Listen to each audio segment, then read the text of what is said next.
Gravel racing, the sport where you take 50 cents a bicycle and attempt to ride $5 worth of terrain. Or perhaps that's just my interpretation of it. Yeah! I predominantly fill my days with cross-country mountain bike rides pedaling up mountains in order to find natural, winding, and technical trails back down to the lowlands.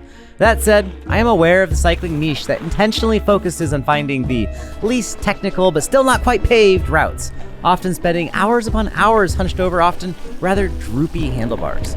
I won't say I understand it, I won't say I love it, but I will say that in a former lifetime, I did do a significant amount of this activity. But before it got popular, might I add. And if you're in the know, you know it was a lot cooler when the bike sucked even more. Anyhow, I gave you all a bit of a hint a few weeks ago when I shared a secret use for the new Raceface Aero wheels. I'm gonna do a bit of gravel grinding this spring. I had made a promise that I would sign up for this gravel grinder in order to support a friend. Since life is best spent both trying new things and challenging oneself, I decided it'd be good for me to stick with it and actually attempt this event. Back tire sliding so much.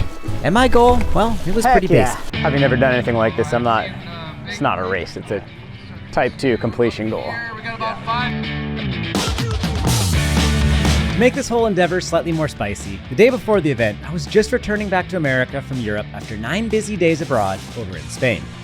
But what is this event? Well, it's called the Cascadia Super Gravel. A fantastic venue. You guys hear me okay? All right.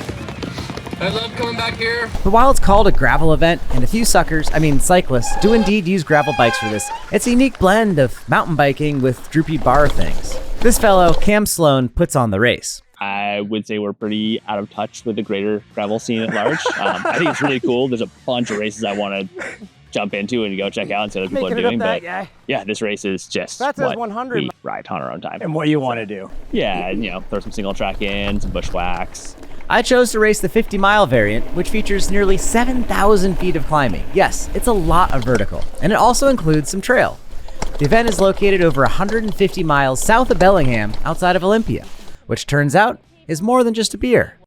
Well, it's the next day. I'm almost to the race site. I'm still definitely jet lagged. I haven't been to a mountain bike race since 2016. This isn't really a mountain bike race, but it's still a bike race, so it's a lot of wow, bringing back some old time memories. I've been loosely training for this event for the last 2 months. And by loosely, I mean all I did was take the bike rack off my car and I started pedaling to the trailhead. And then I tried to do a couple of slightly longer rides, so I'm not completely off the couch, but I am in no shape or form trying to do well in this event. I am in no shape or form to really be doing this event, but my goal, you know what? It's just to finish. People are gonna say, aren't you sandbagging by racing the intermediate group, the middle distance, the 50 miles instead of the 100? No, I'm not sandbagging. I don't ride 100 miles. I don't ride 50 miles. I do 30-mile rides more often than not. And I do mountain bikes. These are gravel bikes. So no, I'm not sandbagging. I am literally just trying to finish. And that's okay. How's it going? Doing good. How are you doing? Good. You can come up too. Do you want to come up? Included, yes. Okay, yay. Thank you so much, Jeff. I'm racing the 50-miler. Awesome. Yeah. What's your name? Jeff. Last name's Kendall-Weed. Oh, I was like, oh, familiar. Oh, sweet. On the internet. Yes. That's awesome. Okay, 249. 50 miles with 7,000 feet of climbing. Can I do it? I'm out here on a gravel grind, trying to get ready for an upcoming event, trying to cover a lot of miles, and it's a lot of fun, but hydration is important. It's easy to end up cramping and just running out of water because this is a long distance. We're out in the middle of nowhere right now. I've been using a simple electrolyte supplement in one of my water bottles, and I found with that I can go way further. I've been using electrolytes from a company called LMNT, spelled LMNT, and if you want a free sample pack with any purchase from LMNT, take advantage of that by using my link in my description below. It's drinkelement, lmnt.com/Jeff, Jeff. And yeah, it'll earn you a free sample pack with any purchase. And that offer is valid for multiple orders, so if you have already tried LMNT and you've been enjoying it and you want to get some more, use my link below and they'll get you another free sample pack. Thank you, LMNT. A bunch of you guys have been using this stuff for a while now. I've got over 2 years on this stuff and I've been enjoying it. Let me know in the comments down below if you've tried it, if you enjoy it. Today we're making the citrus salt flavor. This stuff's great. Stay salty, everyone. Let's get back into riding. Oh. So the 100-miler already started, right? Yeah, I think it's 7 a.m. Okay. So everyone here is doing chill or super chill. Yep. Cool. Where are you guys from? From here. From proper Olympia. The second climb, we pre-rode part of it. The second climb is pretty steep. Like, Okay. there's like 16-17% grade at some parts. A burrito would probably be good. This group is so big. I know, it'd be delicious. You guys all go But then I gotta carry that whole backpack. It's like this thing's got the rain jacket and it's already stuffed. By my own choosing, I missed the race start by about a minute or so. I heard what they would have at the feed stands and made a choice. But there are going to be 2 fully stocked aid stations out there. We just went to Costco and spent like $1,000 on sugar and salt, and you still have to ride 3. So I made the executive decision to go grab a full burrito and the backpack. I see too many people with backpacks, and the aid stations aren't gonna have much. Anybody else 50 mile, get on course, get out there. Extra points for wheelies. You know, once you start, you have to do it the whole way, so. There we go. But quite fortunately, almost immediately, everyone was heavily bottlenecked into the mellow single track right off the beginning of the course. I tried to chill out and remember that in drop bar genres, contact between riders is extremely prohibited. I tried to pass people as gently as possible, though I have to admit, my moto racing instincts were strongly screaming for elbows and bumps. Pop on by, thank you. You know what? It's just to finish. I am literally just trying to finish. Goal of finishing. I don't care what place, just one piece finished. Oh, bummer, man. Yeah. All right, I'm through on the right. On your right. Thanks. Hello. Thank you. Loose saddlebag guy here appeared in another video up on YouTube. I'll link to it. His buddy Doug posted that. Already deeply out of breath, I tried to remind myself not to sprint, but to also not go slow.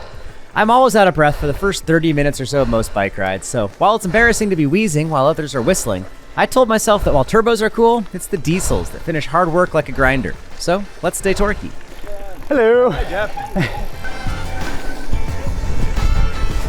The collective energy of the group was fantastic, and it felt amazing being back in a race scenario for the first time in almost 9 years.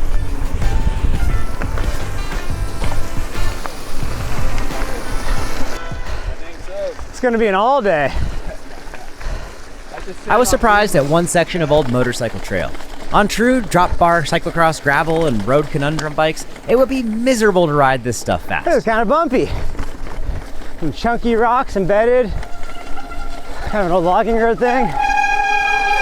But on my cheater bike with 2.25 tires, mind-blowingly advanced geometry, and a mega deep dropper seat post, this really wasn't too bad.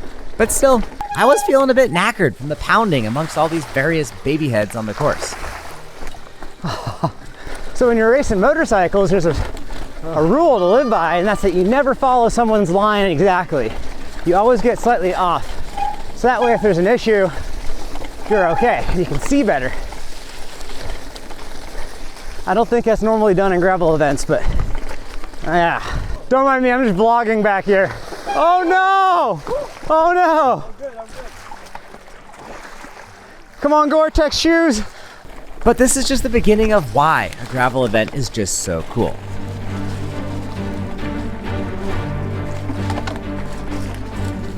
That was surprisingly technical. Yeah, that was cool. Yeah. Does this get into more techie stuff? Oh, yeah. Oh, it does, sweet. On your left. On your left. This section's had a bunch of really nice moto whoops, except the puddles are enormous. Enter this guy. I called him Fender Guy at first. Then as I relaxed, I removed the formalities and referred to him quite simply as Fenders. He actually plays a pivotal role in the story much later on. This is the fender section. Nice. That's good to hear. Nice pumping, man.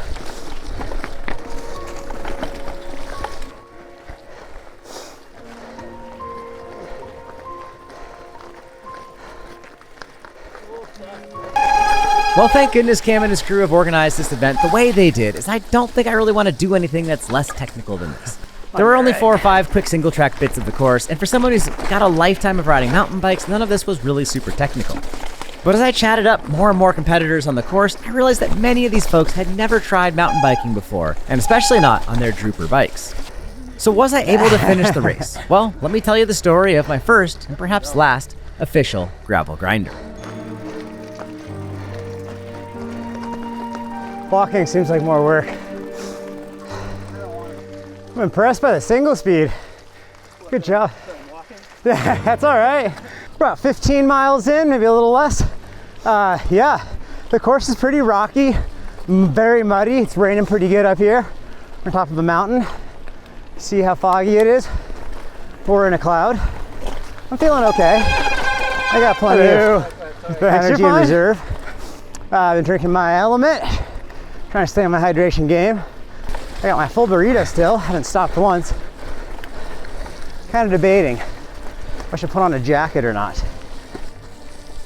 I've caught up to people that are much stronger than me on the flats, but they're on road bikes, so they can't climb all that great.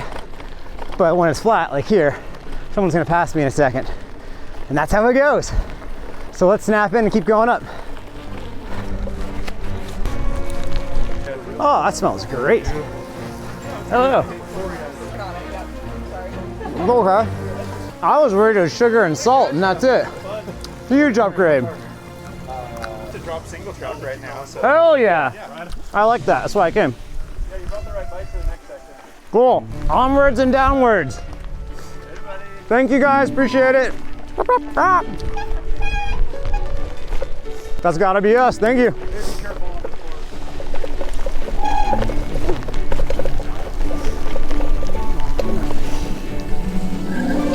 I'm gonna squirt by on the inside here. Thanks, man.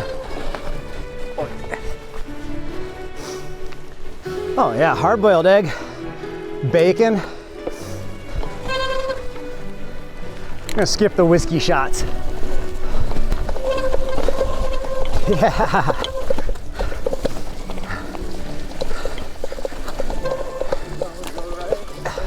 Thank you, appreciate it. I was wondering if it'd be a big switchback or something.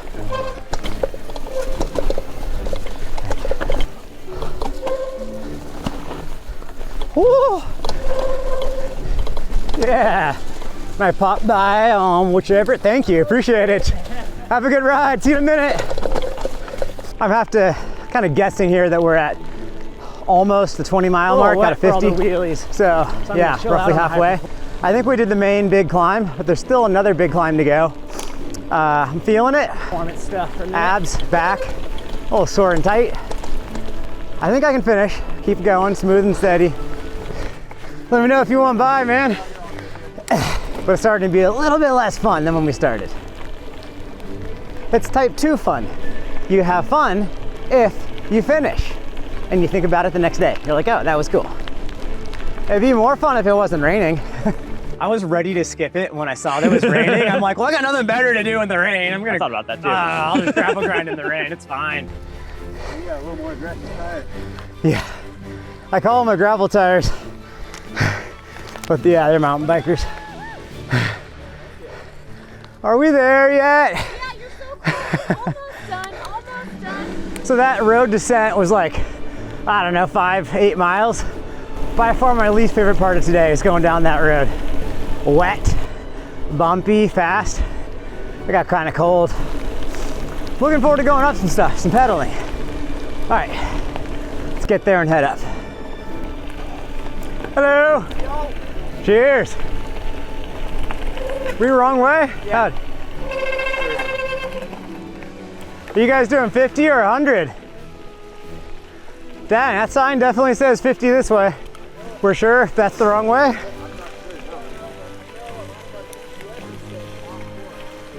Oh. Phone's too wet to look at. Mistake on the signs here where it says go left for 50 miles, but everyone that just did, all their GPSs said you're going the wrong way. And the sign says right for 100 miles, so we're all going towards the 100-mile way. We don't know if it's right or wrong. My phone's too wet to unlock, so I can't even check. So I'm gonna follow everyone and go right. And there's been a few challenges with course markings over the last week. How does that all work out? There's always some shenanigans. Yeah. And it's an open course, so we are sharing the forest with other user groups, with cars, and It's a big course. There's a lot of signs out there. there's about 160 miles of unique road between the three courses, the 30, 50, 100 miles. And yeah, there's been some shenanigans with some people in the forest that move some signs around. That's why we have GPX files. So follow the computer and you should be good. We've been descending a kind of choppy pavement asphalt road for a while now. And this is my least favorite part of the event. I have no idea how far we are into the race. I'm guessing 30 miles, 35 in there. Everyone around me says that we're on the right course for 50 miles. So no big deal there, I guess. Yeah, I'm feeling quite a bit better. Kind of broke through a little fitness hurdle back there. That long road descent, not my favorite. But we've been going uphill for a while. It's warming me back up. I'm feeling much better. Let's keep pedaling. I'm wet, but feeling better. I was just all bummed and then got stoked on the climb, warmed back up. Yeah, that's gravel. That's the worst thing. The worst thing about gravel is it makes the downhills painful. Unlike mountain biking, where the downhill is the reward. Right? Yeah. But then, climbing back up to what we'd find to be the second and final aid station, I got a shimmering ray of hope. Get into bikes? I asked our friend Fenders here what our distance was. Hey, any idea what mileage we're at? 41. What? Is that good or bad? We're making good progress. Hell yeah, good job. What's your name? Andreas, Jeff, nice to meet you. While my back and core were strained and exhausted, I knew I could do just 10 more miles. At this point, failure was not an option. If I had to, I would darn well walk those final 10 miles. We're not past Labor Day yet. As grumpy as I am about the entire celebration of mediocre single track and abysmal pavement, I do have a massive appreciation for one thing here: the people. The fact that all 440 racers are out on course together, sharing in the same energy, is a distinctly different vibe than just a casual Sunday pedal fest. If you're suffering up a hill, start chatting to the nearest racer. They'll also be looking for a distraction from that lactic acid. Everyone is out there pushing themselves somewhat. Some, like me, just want to finish. So that says 100 mile. What does this guy say? 50. Others, the true Boy Scouts, have prepped for months, Single and this is the grand track. finale of utilizing a newfound fitness. Regardless of context, the shared experience is indeed something special. The final single track descent was fun, but very slick. Heck yeah. Right when I thought I was out of the woods and onto the final stretch, well, we had a little bit more course confusion. Goal of finishing. I don't care what place. Just one piece finishing. Several of us lost a few minutes as we muddled about and wondered which way we should be going. We rode an extra section of single track, coordinated a panel discussion about which trail might be the correct one, and coordinated a team effort to make it back to the finish line. Oh, we go straight. Straight or left? What do you guys think? GPS says left. Thank you. Did we just do extra credit? I don't know. No, I don't think so. I have 51 and a half. So yeah, somehow I missed a mile. Let's try going right back there. That's the only thing I can think of. As we got closer, my racer instinct did start to kick in, and I gave it a proper effort. At least for the last 100 or so yards. I really wanted to cross that finish line. Grumble, grumble, gravel, gravel. I had indeed prepped for a bit for this event, and it felt awesome to cross that finish line in one piece. How'd I do? Well, I finished 10th place in class and about 29th overall for the 50-mile loop. How was it? It was all right. There's some like missing signs at the bottom. Yeah, there's been some light course penalties. Yeah. Don't expect to see me riding those droopy bars much in the future. Modern day gravel bikes have some inexcusable geometry deficiencies, perhaps to pay homage to their pavement pounding ancestors. Regarding pavement, I certainly feel much safer on the roads aboard my motorcycle, with massive lighting, reflectors, and stormtrooper levels of protection. But I am certainly tempted to keep pedaling a bit more and perhaps attempting some interesting cross-country mountain bike races. If you know of any epic cross-country races local to the Washington area, please do comment about those down below. Hello, Copper. Huge thanks to all of you for watching, for trying LMNT, and for subscribing to my channel. If you can't tell, I really do enjoy sharing these adventures with all of you. And finally, thanks to Race Cascadia for organizing this event. I think it's a great asset to the two-wheel community, even if it does encourage the proliferation of droopy handlebars.